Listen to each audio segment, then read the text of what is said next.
bahwasanya Nabi Muhammad adalah syariat yang paling masuk di dalam akalnya orang-orang yang berakal.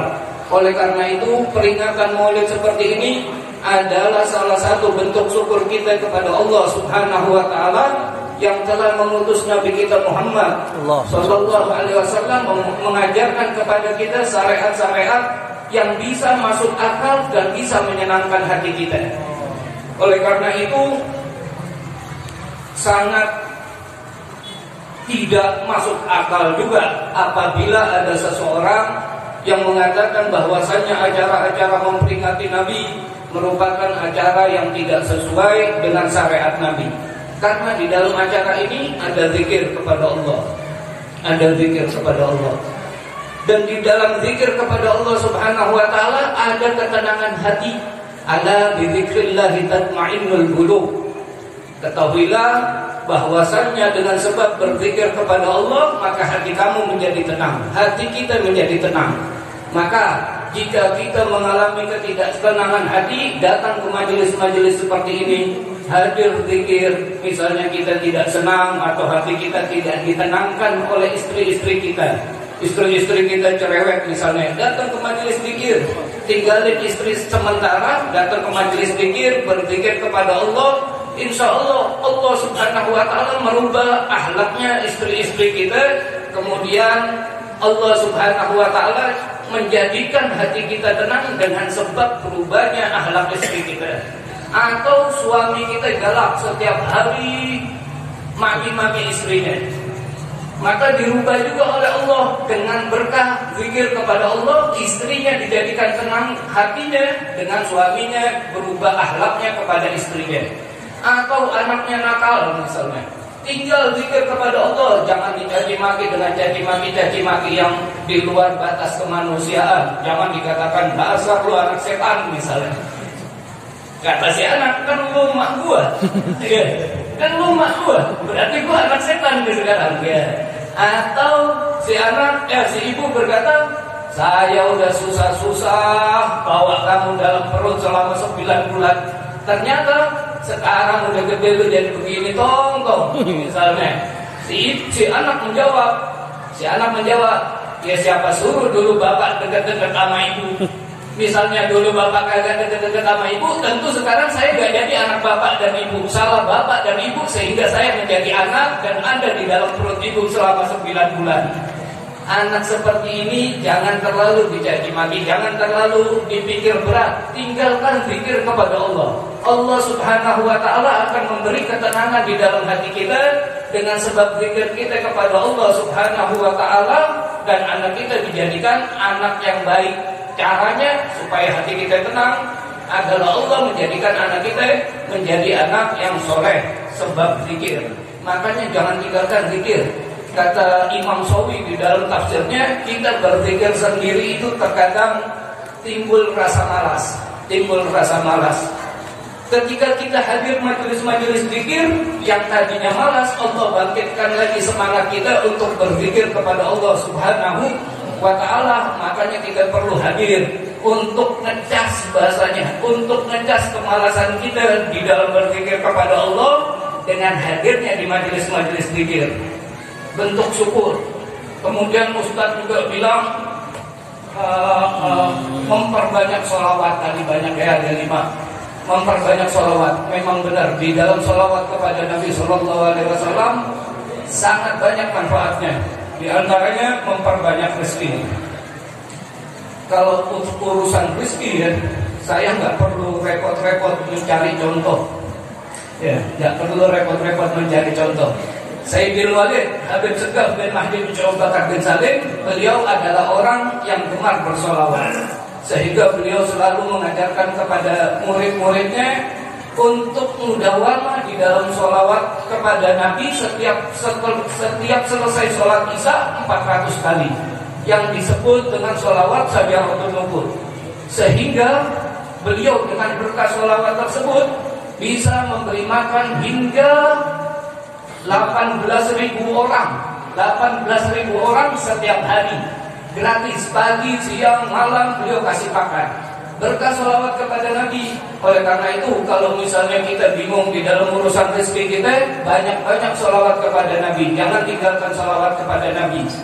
Dan sholawat kepada Nabi juga dapat mengampuni dosa kita. Bahkan sebagian ulama ada yang mengatakan sholawat lebih ampuh di dalam Allah mengampuni dosa kita dibandingkan dengan membaca istighfar. Karena di dalam sholawat pasti diterima oleh Allah Subhanahu wa ta'ala. Sedangkan istighfar ketika kita berdoa, ketika kita berzikir, ketika kita meminta, tetapi di dalam doa kita, zikir kita, permintaan kita tidak memenuhi syarat-syaratnya, tentu doa kita tidak diterima oleh Allah Subhanahu wa ta'ala. Ada syarat-syaratnya, kita makan haram, doa kita tidak diterima oleh Allah. Tetapi sholawat, walaupun kita ahli maksiat, insya Allah diterima oleh Allah Subhanahu wa ta'ala. Sayyidina Hasan Basri radhiyallahu anhu pernah didatangi seorang wanita. Wanita ini menangis. Dia bertanya kepada Sayyidina Hasan Basri, wahai imam, saya bermimpi anak saya yang baru meninggal kemarin dalam keadaan disiksa oleh Allah Subhanahu wa ta'ala di dalam kuburnya. Doakan agar anak saya mendapat ampunan dari Allah. Imam Hasan Basri pun merasa sedih karena tangisan wanita tersebut. Maka malam harinya Sayyidina Hasan Basri bermimpi tentang si anak yang diceritakan oleh ibunya.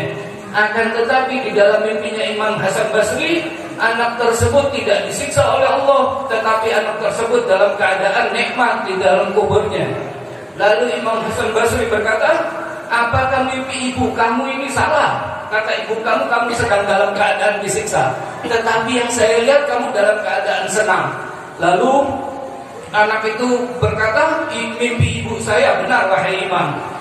Kemarin saya dalam keadaan disiksa oleh Allah. Cuma ada satu orang yang lewat di depan kuburan kami. Ada satu orang yang lewat, kemudian orang tersebut membaca sholawat kepada Nabi Muhammad SAW satu kali. Membaca Allahumma shalli ala Sayyidina Muhammad wa ala ali Sayyidina Muhammad satu kali. Dan pahala sholawat tersebut dihadiahkan oleh orang itu kepada seluruh penduduk kuburan ini. Maka dengan berkah sholawat tersebut, Allah Subhanahu wa ta'ala mengampuni seluruh jenazah yang ada di dalam kuburan ini. Satu sholawat kepada Nabi. Bagaimana jika sholawat yang kita baca lebih daripada satu? Tentu ampunan Allah insya Allah selalu diturunkan di tempat ini. Insya Allah selalu kita mendapatkan ampunan Allah, selalu mendapat rahmatnya Allah, selalu mendapatkan keberkahan dari Allah Subhanahu wa ta'ala. Jangan tinggalkan, selalu cinta kepada Nabi, selalu kita timbulkan rasa cinta. Kalau belum bisa, hadir ke majelis-majelis maulid, dengarkan ceramah Ustaz tadi. Kita dibawa melayang oleh Ustaz bagaimana Nabi Muhammad akhlaknya. Itu bisa menimbulkan cinta kepada Nabi. Karena pelajaran pertama yang harus diajarkan kepada anak-anak kita bukan sholat, bukan sholat, bukan wudu, bukan cara zakat, bukan puasa, bukan haji, tetapi yang wajib pertama kali untuk diajarkan kepada anak-anak kita adalah bagaimana caranya mereka cinta kepada Nabi. Lihat di kitab I'anatul Talibin, apa yang pertama wajib diajarkan? Yang pertama cinta kepada Nabi. Kita ajarkan Nabi meninggal di Madinah, dilahirkan di kota Mekah, warna kulitnya putih kemerah-merahan, sehingga mereka tidak berpikir bahwasanya Nabi Muhammad Sallallahu Alaihi Wasallam kulitnya hitam. Karena di kitab Fathul Mu'in dikatakan, jika ada orang yang mengatakan Nabi Muhammad berkulit hitam, maka dia sudah keluar daripada agama Islam. Di dalam I'anatul Talibin. Oleh karena itu perlu kita adakan acara-acara seperti ini agar anak-anak kita yang masih kecil mengenal Nabi Muhammad SAW. Jangan tinggalkan cinta kepada Nabi, karena dengan sebab beliau nanti ketika kita dalam keadaan ketakutan di padang mahsyar, semua Nabi berpikir tentang dirinya sendiri, hanya Nabi Muhammad yang mencari umatnya, ummati untuk memberi syafaat kepada umat beliau. Insya Allah kita mendapatkan syafaatnya Nabi. Karena tanpa syafaatnya Nabi kita tidak bisa mengandalkan amal kita. Sholat kita mungkin masih banyak yang berantakan, ibadah kita, sedekah kita masih banyak yang berantakan. Mungkin semuanya masih berantakan. Walaupun saya berbicara di sini pun mungkin ada niat-niat yang lain di dalam berbicaranya saya. Oleh karena itu, hanya satu yang kita harapkan di dalam acara seperti ini adalah mendapatkan syafaatnya Nabi Muhammad Sallallahu Alaihi Wasallam, yang mana di padang mahsyar beliau dijuluki dengan pemilik Maqamul Mahmud, Sahibul Maqamul Mahmud, pemilik maqam yang terpuji. Apa itu maqam terpuji? Yaitu syafaatul uzma, memberi syafaat yang sangat agung. Dengan memberi syafaat yang sangat besar kepada umatnya, maka Nabi Muhammad Sallallahu Alaihi Wasallam akan dipuji oleh umat-umat terdahulu sampai umat-umat yang akan datang. Semua Nabi berlepas diri, sedangkan Nabi kita Muhammad masih mengingat untuk mencurahkan rasa sayangnya kepada umatnya. Mengingat kalau Nabi mau masuk surga, beliau langsung masuk surganya Allah. Tetapi beliau memikirkan bagaimana nasib kita kalau kita disiksa oleh Allah. Beliau bersujud kepada Allah, memuji kepada Allah dengan berbagai macam pujian. Lalu Allah berfirman, "Irfa ra'sa wasfa' safa sil." Gimana Ustaz? Nah, itu begitu kata Ustaz, saya agak lupa juga. Jadi begitu, jangan tinggalkan sholawat kepada Nabi, jangan tinggalkan kecintaan kita kepada Nabi. Selalu hadir majelis-majelis ini, insya Allah selalu turun keberkahan di tempat ini. Kata Sayyidul Walid Habib Segaf, jangan tinggalkan maulid Nabi. Walaupun perang nuklir di mana, jangan kamu tinggal maulid Nabi, karena di dalam maulid Nabi ada rahmatnya Allah, ada keberkahan dari Allah Subhanahu wa taala. Jika nama aulia disebutkan bisa menurunkan rahmat, bagaimana yang disebutkan adalah Sayyidul Aulia, yaitu Nabi kita Muhammad sallallahu alaihi wasallam. Dzikrul aulia tanzilur rahmah. Fa kaifa bi dzikri sayyidul fa kaifa bi dzikri sayyidil aulia. Nabi kita Muhammad sallallahu alaihi wasallam, tentu rahmatnya selalu turun di tempat ini. Dan satu, tadi dibilang amalan, saya tidak punya amalan banyak. Amalan saya hanya ikut Sayyidul Walid, yaitu membaca salawat kepada Nabi Muhammad sallallahu alaihi wasallam.